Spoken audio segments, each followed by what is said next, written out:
Bom, no vídeo passado, nós começamos a falar de capital humano e apresentamos a questão das externalidades, relacionando o impacto do capital humano no crescimento com externalidades.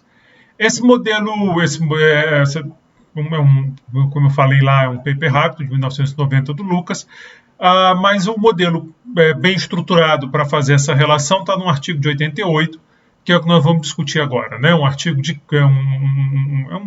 clássico na literatura de crescimento, onde ele coloca a externalidade do capital humano como motor do crescimento. Vamos lá, então.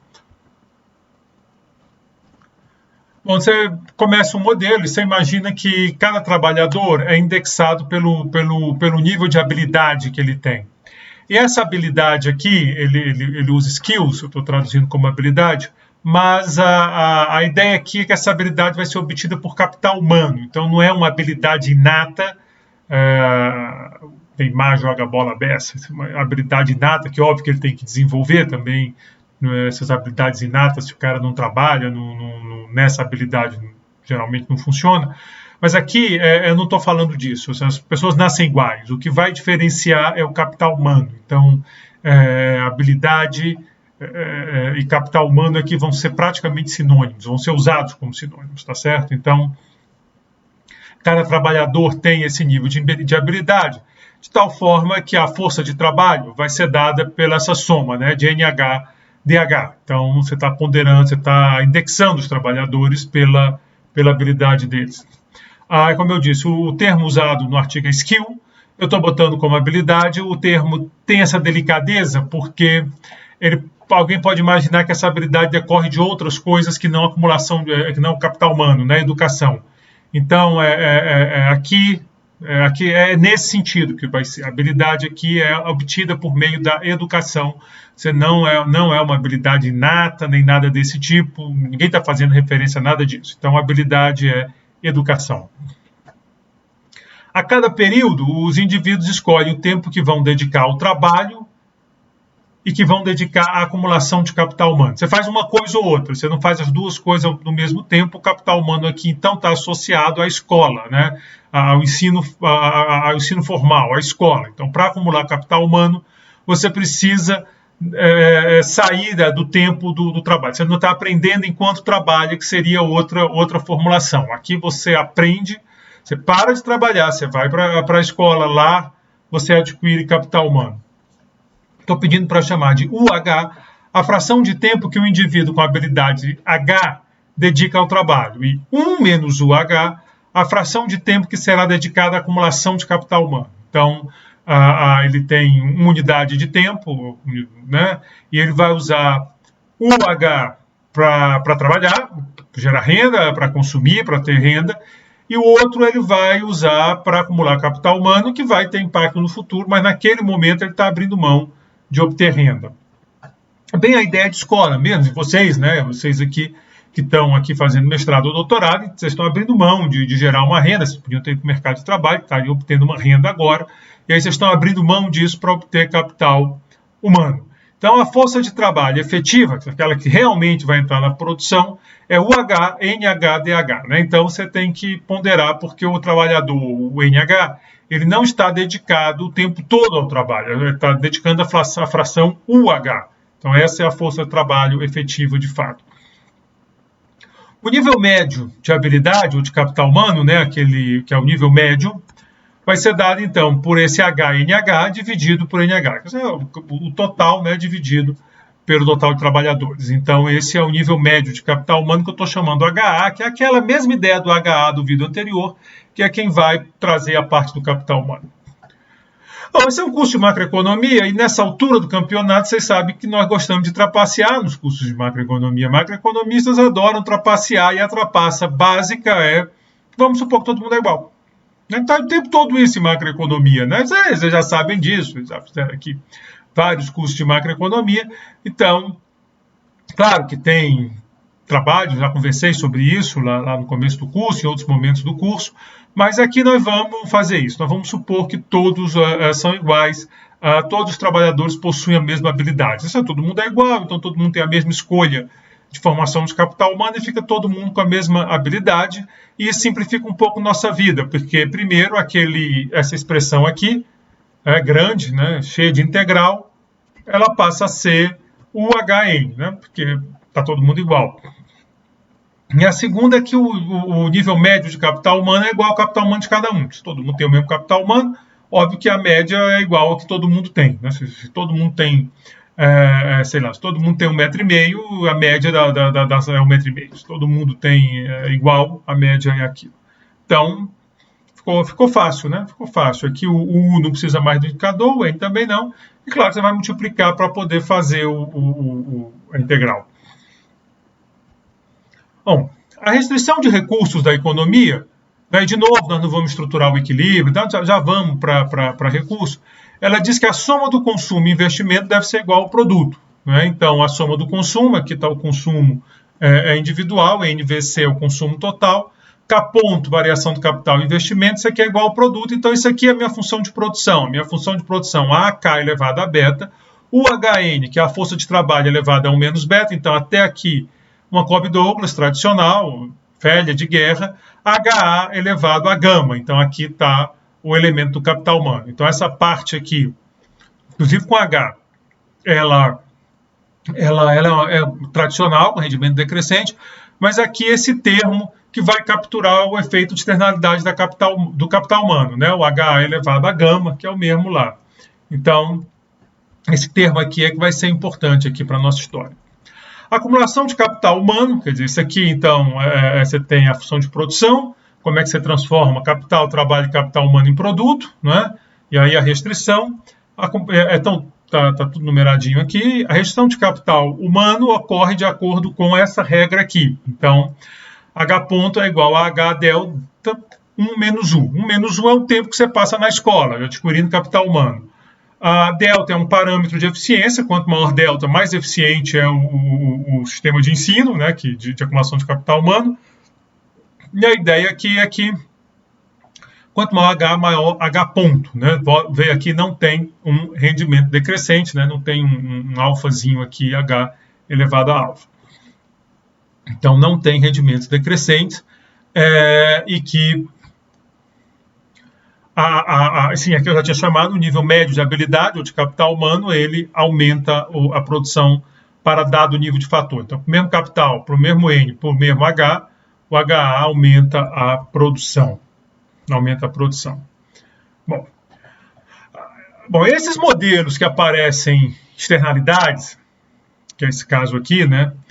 A gente já viu isso lá no gasto público, eles têm uma característica de ter solução diferenciada para o caso descentralizado e para o planejador central. Nós já discutimos isso lá, se não lembra bem, volta lá no AK com gasto público, e aí pega essa discussão toda de volta. A ideia, só para resumir, é que indivíduos agindo de forma descentralizada, eles não coordenam as externalidades, pela própria definição de externalidade. Né? Se coordenasse, não era externalidade em primeiro lugar, estava internalizado.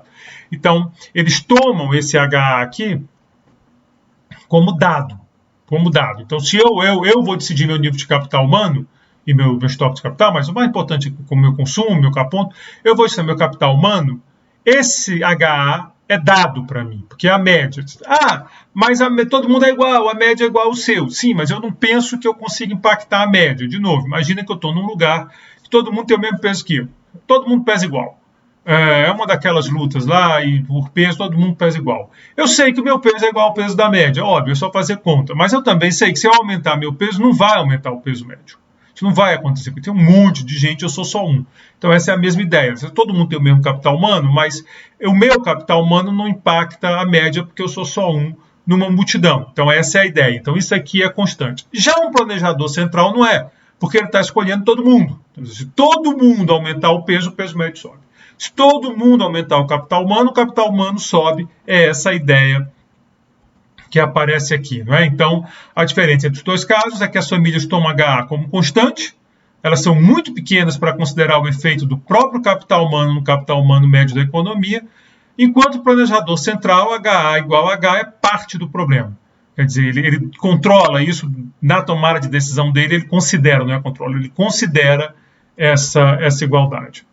Bom, mesmo os alertas que eu fiz lá, cabe aqui. A hipótese de onisciência e benevolência deixa o planejador central mais próximo de uma divindade, né? Isso não é uma divindade porque não tem onipotência, do que de no máximo é um semideus, né? Hércules, um cara desse, do que um político ou de um burocrata, e o modelo desconsidera o potencial inovador de uma sociedade centralizada. Então está feito o registro, está feito o alerta, depois não vão dizer que eu não fiz. Bom, nos dois casos, o modelo de maximização, para poupar aqui espaço, slides, pode ser escrito dessa forma. Então, olha aqui de novo, até o erro ficou igual, né? Porque é o copiar e colar faz a gente pagar esses micos. Então, a max dessa integral de 0 a infinito, de E elevado a menos ρt, C1 menos sigma menos 1 sobre 1 menos sigma, N dt, aqui é porque ele está pegando todo mundo. Então, bota esse N aqui. NC mais K ponto é igual a K beta UHN1 menos beta HA gama. E H ponto é igual a delta H 1 menos U. Repara que nós temos duas restrições agora. Nós temos dois tipos de capital, K ponto e H ponto. Então, nós vamos ter duas condições para variáveis de estado, dois multiplicadores lá dentro. E também nós temos dois controles aqui, que é você escolhe o seu consumo que você está escolhendo, e o tempo que você vai dedicar a trabalhar e a estudar. Então, vamos ter quatro, né, condições de primeira ordem, não só duas, além, claro, das condições de transversalidade. Bom, em termos práticos, é que, no caso descentralizado, a condição HA igual a H só será imposta após a maximização. Ela é uma condição de equilíbrio, né? Se todo mundo é igual, então todo mundo vai ter a mesma decisão de capital humano e, portanto, o mesmo nível de habilidade. Então, depois da decisão tomada, depois da regra da otimização, né, aí eu imponho as condições de equilíbrio. Isso aqui nem é um problema típico lá de microeconomia. Você maximiza a utilidade tomando preço como dado. Aí depois disso, você substitui tudo para calcular os preços, não tem problema nenhum. Não é? Então, é a mesma lógica. Né? Você não substitui as condições de equilíbrio antes da maximização. Já no caso do planejador, sim, porque ele controla o nível médio, já que ele determina quanto... O planejador diz assim, todo mundo vai estudar tantas horas, então, ele por dia. Então, ele pode maximizar levando isso em conta. Então, para ele, vem antes da maximização. Então, para termos práticos, é essa a diferença. Né? Quando eu for fazer o problema do planejador central, eu vou tomar isso aqui como H, e aí, quando eu derivar, ele vem junto. Quando eu for fazer o problema das famílias, eu vou tomar isso aqui como uma constante, e depois que eu fizer a maximização, eu substituo. Essa é a questão. Então, o hamiltoniano, vamos deixar essa cara, lembrando isso, para não ter que montar dois, o hamiltoniano está aqui, ele, N 1 menos sigma, C elevado a 1 menos sigma menos 1, mais θ1, que é o primeiro multiplicador, AK beta UNH 1 menos beta HA gama menos NC, θ2 delta H 1 menos 1. Por que eu não estou usando lambda? Lá na outra parte do curso eu uso lambda. É verdade, eu estou usando θ e o parâmetro lá da função de produção, o capital share, eu estou usando beta e não θ. Porque eu estou usando a mesma notação do paper do Lucas, porque eu tenho expectativa que vocês peguem lá o artigo para acompanhar a discussão. Então, vamos usar a mesma notação, porque facilita a vida de todo mundo. Né? Então, por isso que está essa notação aqui. Bom, vamos começar com o planejador central. Vamos começar, não teria um bom motivo, mas vamos começar com ele. Então, as condições de primeira ordem vão ser dadas aqui. Um monte de condição. A primeira condição, derivar em relação a C igual a 0. C aparece aqui, então fica C elevado a menos sigma. C aparece aqui com θ1, então fica... Tem um N aqui, né? O N está multiplicado. E aqui também, então esse N morre com esse N, o C aparece então como θ1, então fica C menos sigma igual a θ1. De novo, esse N vai com esse N, por isso que fica assim, sobra o θ1. Segunda condição, eu derivo em relação a U igual a 0. Então, eu vou derivar em relação a U. U aparece aqui. Então, com menos beta multiplicando. E U aparece aqui também. Então, vai ter θ1 e θ2, né? Delta H aqui. Então, eu tenho θ1, U menos beta H, quiser derivada lá em relação a U, igual a θ2 delta H, né? Porque é igual a 0. Então, já estou passando para cá. Terceira condição, eu estou fazendo a do capital físico. Então,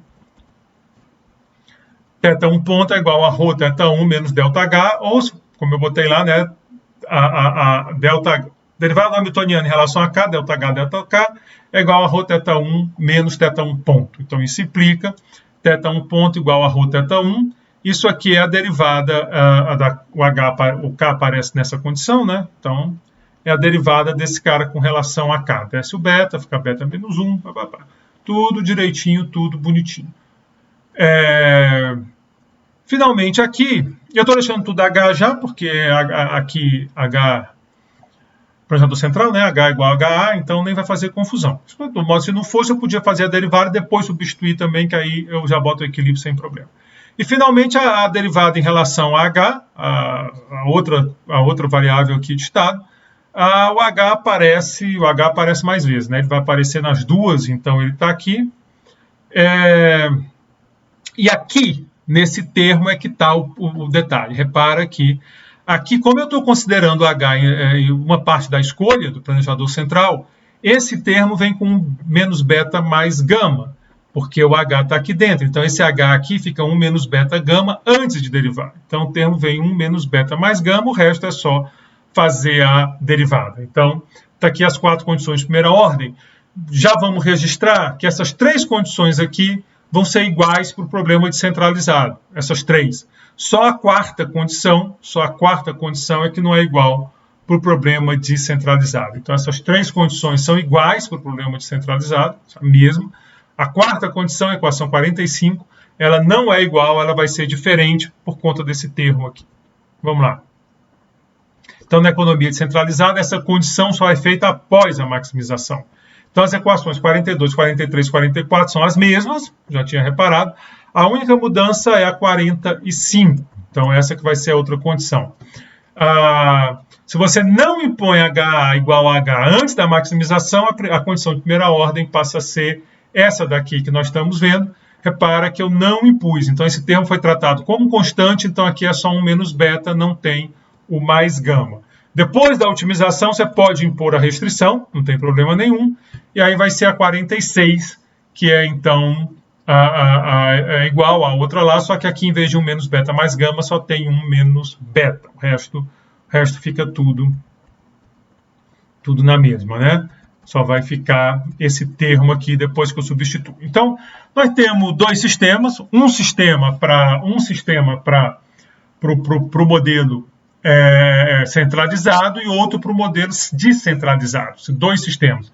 Mas os 2 sistemas só são diferentes em uma equação, que é a equação 45. Que aí, quando eu fizer o descentralizado, eu troco pela 46. Então, esse é o que nós temos agora. Está aqui a 46. Então, a diferença está aqui. Um é 1 menos beta mais gama, o outro é só 1 menos beta.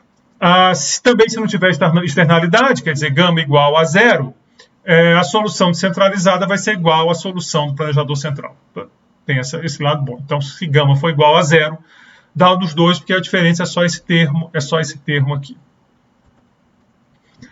Bom, para a gente facilitar aqui nosso trabalho, né, tem muita equação aí, vamos fazer a seguinte estratégia. Vamos começar vamos tentar chegar o mais longe possível com as equações 42, 43 e 44. Vamos pegar essas 3 equações e tentar ir o mais longe possível com elas. Por quê? Porque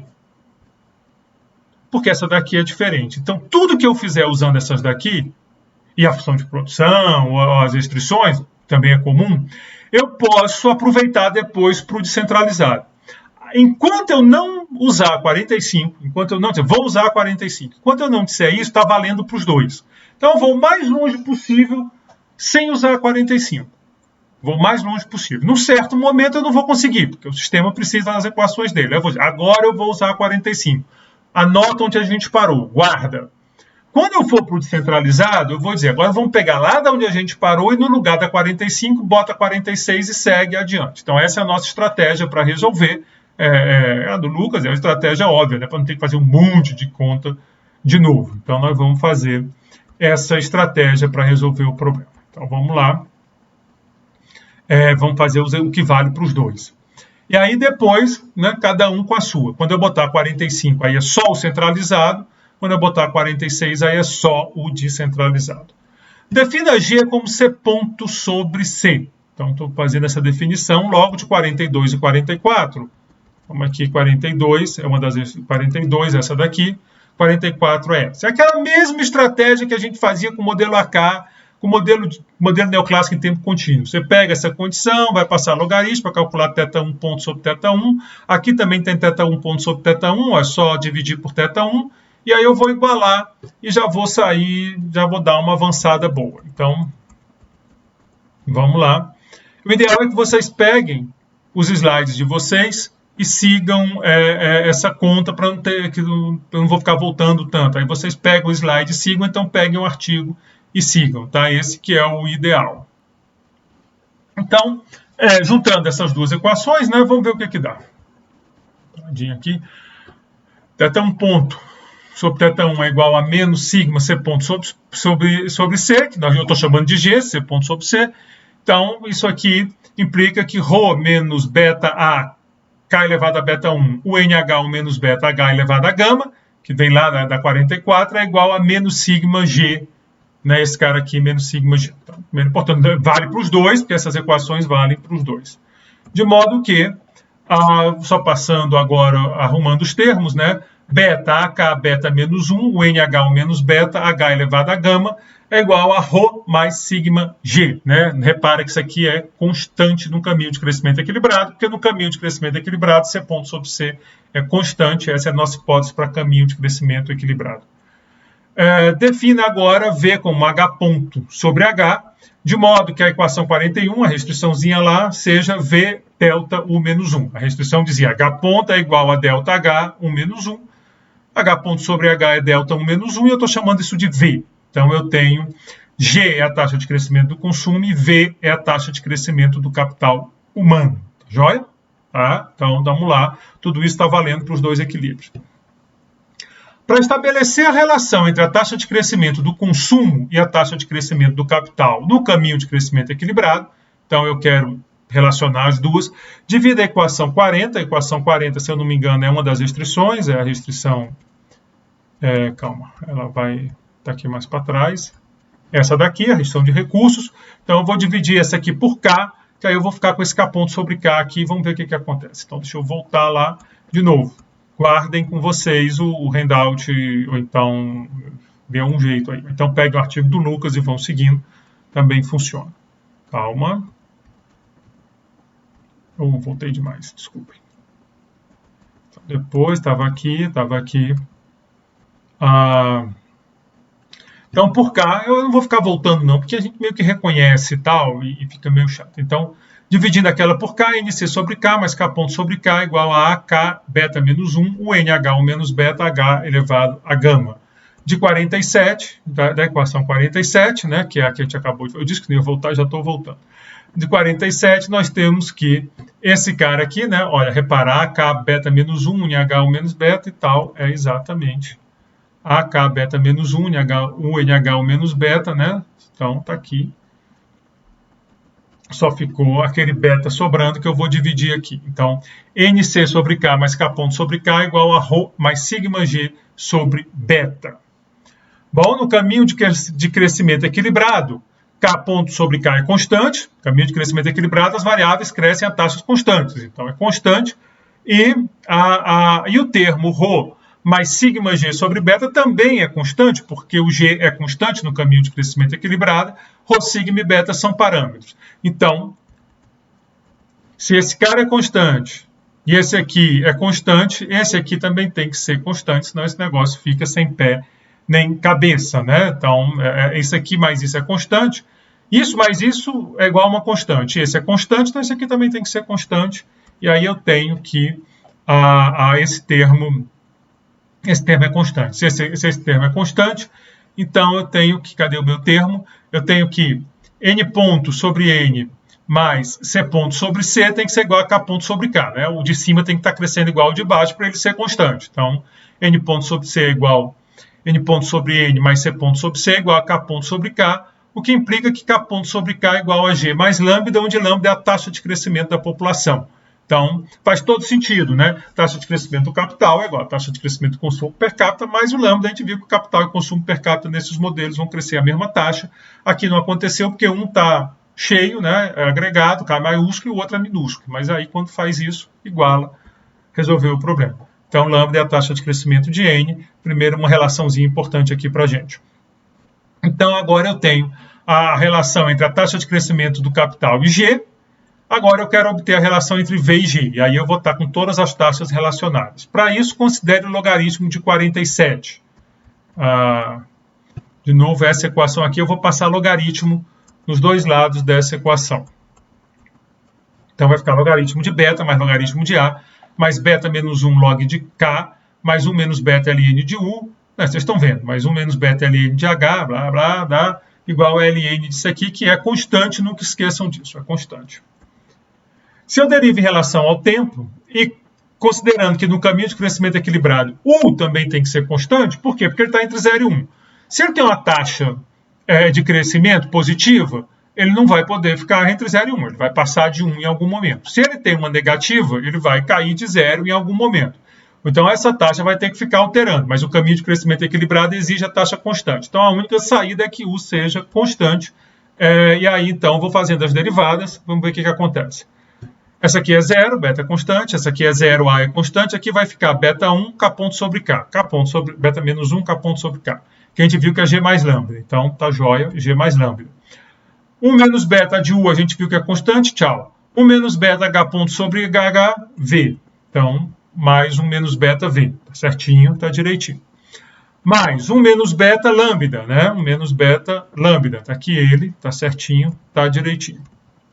Mais gama V, tá certinho, isso igual a 0. Então eu tenho aqui uma equação que me permite relacionar G lambda V, tá legal, tá ficando bom. Eu vou resolver para G em função de V, então G é igual a 1 menos beta mais gama sobre 1 menos beta. Reparem aqui que se gama for 0, na ausência de externalidades, G é igual a V, tá todo mundo crescendo junto. Vai dar diferença, é o gama, se a externalidade bagunça um pouco esse modelo. Reparem também que isso vale tanto para o planejador central quanto para o eclipse descentralizado, porque eu ainda não usei a equação 45, que é a equação que só vale para o planejador central. Então está valendo para os dois casos. Então temos aí 1 menos beta mais gama sobre 1 menos beta V. Acabei de bater no meu microfone, peço desculpas. Repare que a presença de externalidades, né, gama maior que 0, logo G é maior do que V, então, por conta das externalidades. Para determinar V, lembre que da equação 42 nós temos que θ1 ponto sobre θ1 é igual a menos sigma G. A gente já tinha feito essa, a primeira condição lá do Hamiltoniano. E tome o logaritmo e a derivada em relação ao tempo de 43, então vamos pegar a equação 43, vocês peguem lá a equação 43, das condições de primeira ordem. E aí faz aquela mesma coisa, passa o log e obtém a derivada para obter esse cara aqui. Esse cara aqui, θ1 ponto mais θ1 é igual a beta mais G, beta G mais lambda, menos beta V. É o mesmo truque, passa o logaritmo na 43, tira a derivada. Quem for constante zero, U zero. E o resto, as taxas a gente conhece. K ponto sobre K é G mais lambda, N ponto sobre N é lambda, H ponto sobre H é V. Então, esse é o truque. E aí eu vou botar onde tem θ1 ponto sobre θ1, vou botar menos sigma G, e resolvo para θ2 ponto sobre θ2. θ2 ponto sobre θ2 é esse cara aqui, cheio de coisa. Então, arrumando essa última equação, eu tenho que θ2 ponto sobre θ2 vai ser beta menos G, beta menos sigma G, tá aqui ele, esse aqui vai com esse aqui. Sobra menos beta, esse aqui foi com esse aqui, sobrou esse. O lambda só está aqui.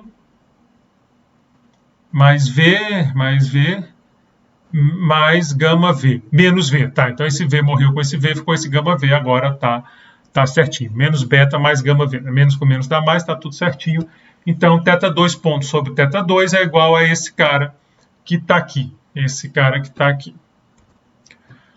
Bom, a partir daqui eu não consigo ir mais sem usar as equações que estão faltando, né? Não dá jeito. Eu fui bem longe, eu tenho uma relação muito bacana aqui ligando as coisas. Agora eu preciso, porque eu quero encontrar V, né? Eu quero encontrar a resposta. Eu já sei G em função de V, eu sei todo mundo, mas eu preciso dar espaço. Então, a partir desse ponto, daqui onde eu estou, nós vamos usar as equações 45 e 46. Ou seja, nós vamos botar 45, vamos desenvolver e resolver Depois nós vamos ter que voltar para esse ponto, botar 46 e aí nós vamos comparar as duas soluções quando der.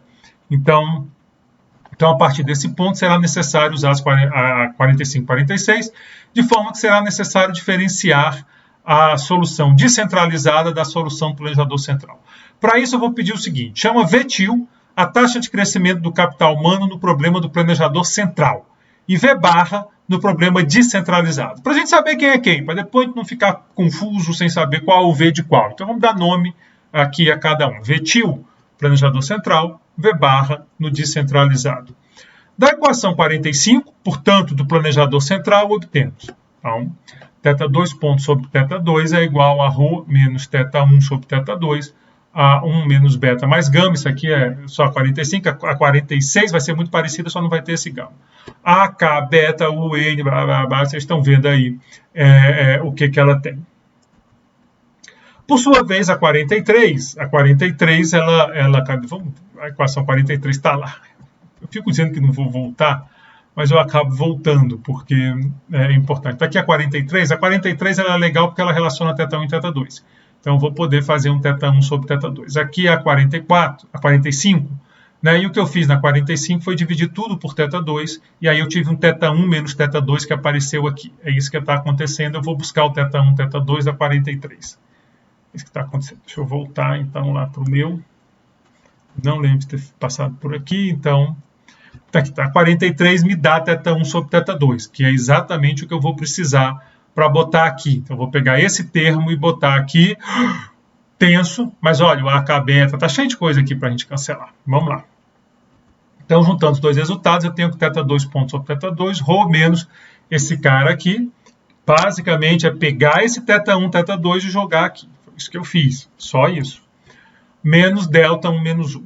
Rho menos delta 1 menos beta, aqui é sair cortando, tem muita coisa para cortar, né? Aí vocês olham aí direitinho, sobra esse cara aqui, delta 1 menos beta mais gama U, menos delta 1 menos 1. Arruma, eu chego nessa expressão que está aqui.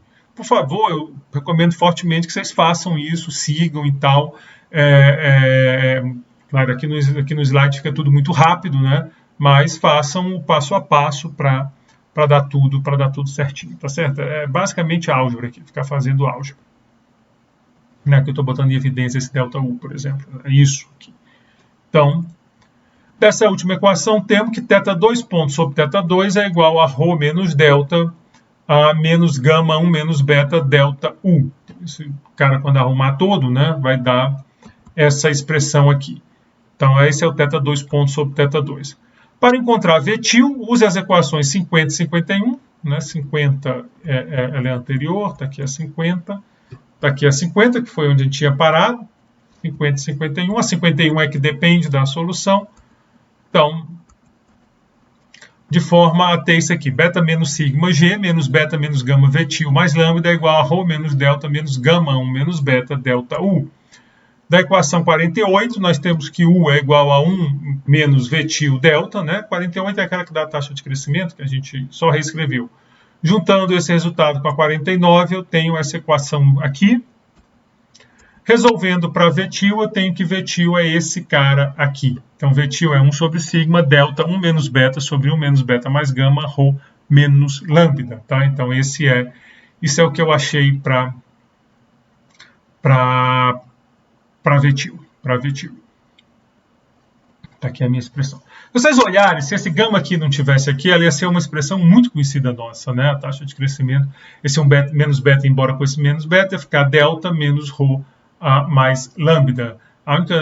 Lambda é o nosso eta antigo, aí vocês estão vendo que as caras estão ficando parecidas. Para que o problema tenha solução, é necessário ρ maior que lambda, senão aquela integral vai embora. Então, eu preciso de ρ maior que lambda, então esse cara aqui é positivo, ρ maior que lambda. O crescimento da economia vai depender de delta. Delta é um parâmetro importante aqui para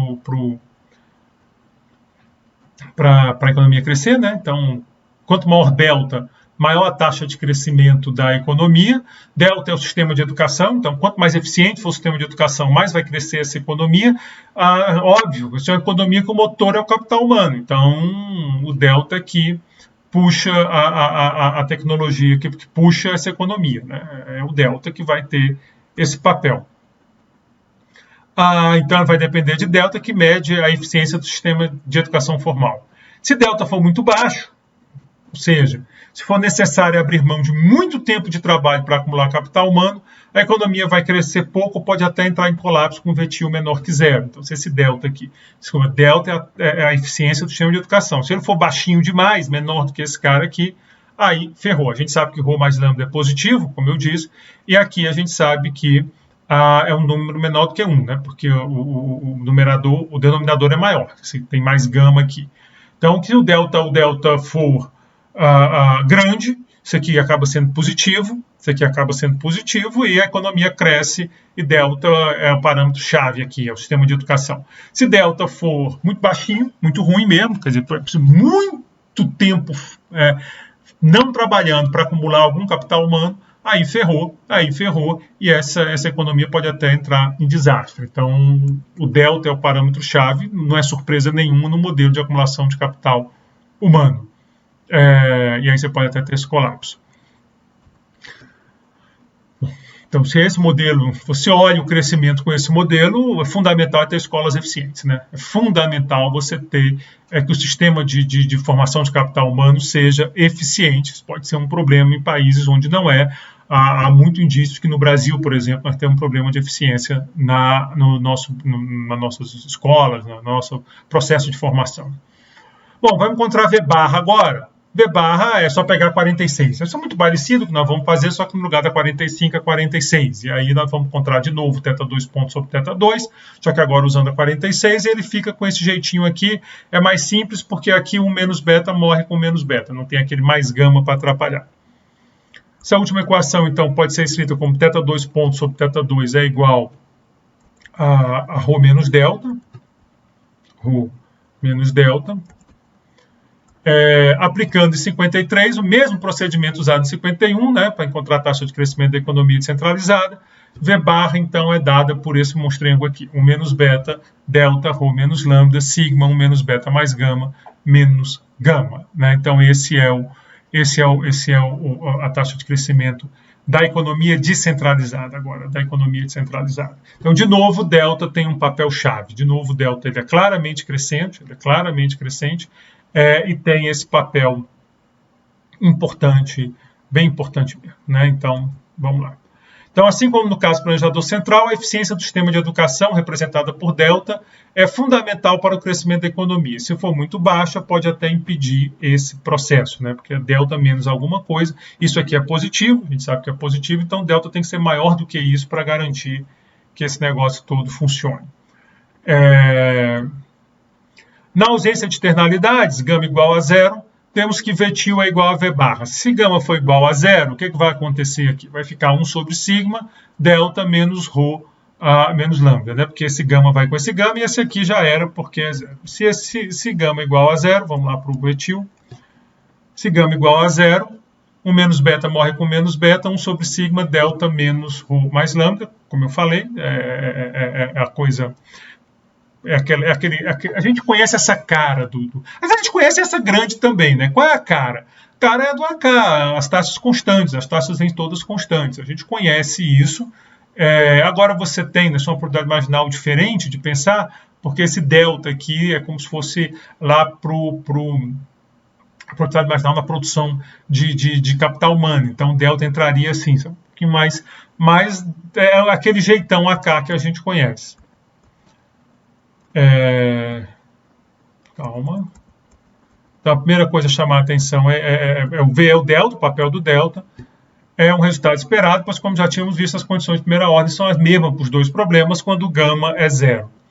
A única razão para que nesse modelo a economia centralizada cresça mais do que a descentralizada é a capacidade do planejador central de internalizar as externalidades. Então, eu tenho um crescimento maior, mas por causa disso. Outro ponto que merece ser registrado é que na ausência de externalidades, a equação 49 implica G igual a V, ou seja, a gente já tinha comentado quando passou por ela.